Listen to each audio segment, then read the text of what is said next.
Hi, this is Summer with Summer's Tips and Teaching, and this is a fun crafty video. I like to use my summer, one, for relaxation, obviously. Two, I'm a very crafty person, so aside from teaching, I like to crochet, I like to knit, I like to scrapbook, I like to paint, I like to color. So I do a lot of crafty things. And some of the things I like to do, I do in the summertime so that everything in my classroom is cute. So I'm going to show you this little drawer set that I got off of Amazon. I'll put a link in the description in case you want to order one. And I'm using it this year to store like my office supplies.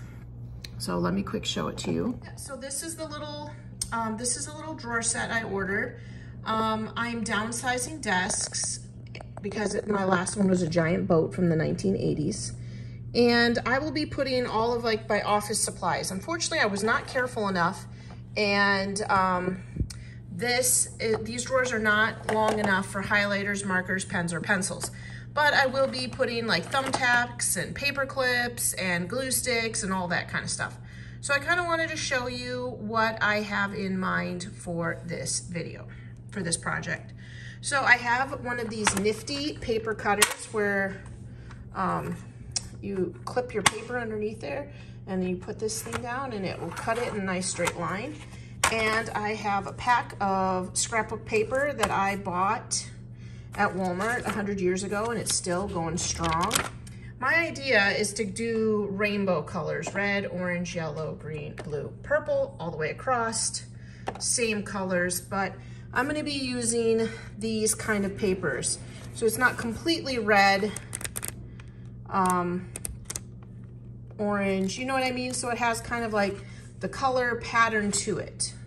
Okay, and so I wanted to show you one-handed, because I'm holding my camera, how I am going to be doing that. Okay, maybe I'll be a little limited. Hopefully I find, let's see what we're doing here. Okay, so I'm gonna take out one of these drawers. I'm going to set it down on the paper and trace the size of this bin, okay?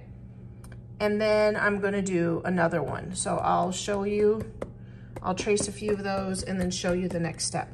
But you know, just put it right here, trace it, put one right here, trace it, okay? Let me get to that. Okay, so you don't have to be exactly perfect with your lines because you're gonna put it in this little contraption here. And so as long as you have your paper lined up, you see how I have the middle of my line marked into the middle of that trench, and it's lined up flat right there. It's straight, you know what I mean? I don't have to have the thing all the way down. Now, I've never tried to do this one-handed because usually you need to have a little bit of pressure.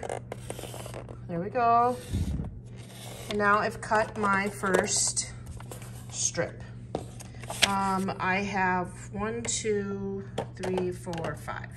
So obviously I'm gonna make 6 of them because that's how the math works. And so put that in there, drop that down, make sure the paper's in the right spot, and then come on down with another cut. Okay. I like doing that because I can't cut straight lines to save my life. I had a teacher one day, I guess, who taught me, but I've done terrible. Okay, so I love this little paper cutting tool. Now I'm gonna do the same thing with these little lines, okay? Make sure it's in the right place, make sure that line goes right through the trench. And I would say 3 is the max number of pieces of paper I can cut nicely. Okay, so let's flip this up, and I will finish cutting these and show you what I'm gonna do with these next. Okay, so once you have your little papers cut out, you're gonna slide them in here into this drawer. Now, my next plan was, after having all of these in here, I'm now going to need to label what's in the drawers, because you're not gonna be able to see them, right? Because I've gone and covered the drawer with the paper. So there's my orange ones. I'm just gonna show you all. Here's some cute yellow polka dots. The green are these little trees. And the blue, I also have made quite a few extra in case at some point I change my mind or I make a mistake or I want something else. I don't know. I'll have extra in one of those drawers. Okay, so now I have to figure out how I'm going to label these.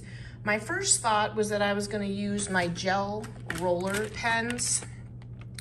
But after practicing my handwriting and all that, I said, nope, that's going bad. I want it to look perfect. So I decided to come over here and use a Google Doc, a regular doc. Our school uses Googles. And I typed in, using size 16 font, all of the supplies that I thought I would have in my thing. Sticky tack, staples, whiteout, magnets, erasers, staple remover, small Post-its, mini stapler, rubber band, okay, all that jazz. I typed it out and I printed it. And of course, I used this tool to cut the labels. I stuck the paper in on that side, cut all down one side, cut down the length of the longest word. I decided they all were gonna be pretty much the same.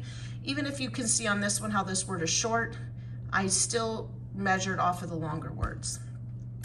And here are my finished little labels. So I got all of these labeled. I glued them on using, this is my favorite crafting glue. I will cry when I don't get this. Washable, clear, repositionable glue stick. Yes, this is the best glue and I use it in all my paper crafts. I just put it a little bit down on there and then you can move it around and it dries really well. My only thing that I'm now concerned is when I put these in here, of course this one's not doing it now, some of them are falling. Okay, so I'm gonna get my new labels all in there and then I'm gonna talk to you about my thoughts on how to secure them in there. Okay, so that is the finished look of my project. All of those labels are in there. They're all beautiful. They're all in color order. Everybody can see what's in there. I do have some extra drawers for things that I didn't think of. I do have extra labels in there in case I change my mind or it gets ruined or whatever. Now, I did come up with a little idea that I don't know how I feel about yet, but I'm gonna think on it. As I use this wonderful glue that I told you how much I loved, I put a dab of it on here and I just stuck that paper right there in the front of it. Now, I don't know how permanent that's gonna be, so I'm gonna let it dry and then I'm gonna check on it. But I think that's what I'm gonna do because for the most part, I know that I have all of these supplies in my desk that, that I'm going to be needing to store. Because at the end of the last school year, I took a picture of it because I knew over the summer I wanted to do one of these so that I was prepared. Like I said, I like to use my summers for making cute things for my classroom. So I think that's what I'm gonna do, and I'm just not gonna glue in the empty ones. That way I'll just glue those ones in as they are filled. But as right now, that's what this finished project looks like. It's beautiful, it's rainbow, it's cutesy, and anytime I need to change it, I'll just go over here to this Google document, change it, reprint it. But that's one of the great things I think about being a teacher is I have the summer to rejuvenate, to refresh, and make these cute projects. Okay, so this is a short video, but it's a fun little teacher craft, and like I said, it's something fun that I can do in the summertime that incorporates my need for craftiness. And yeah, I'll put a link in the description to this little drawer thing. It's a Craftsman, but there's all kinds of them. In fact, I saw a really cute one that was made out of plastic that was already rainbow. The whole thing itself was red, orange, yellow. But this was a cheaper one. I want to say this was like 20 or something. So I decided because it was cheaper that I would make it look cuter on my own. But otherwise, yeah, that is it for this video. Thanks for watching and subscribing. Thanks for liking and sharing my videos. And I'll see you guys later. Bye.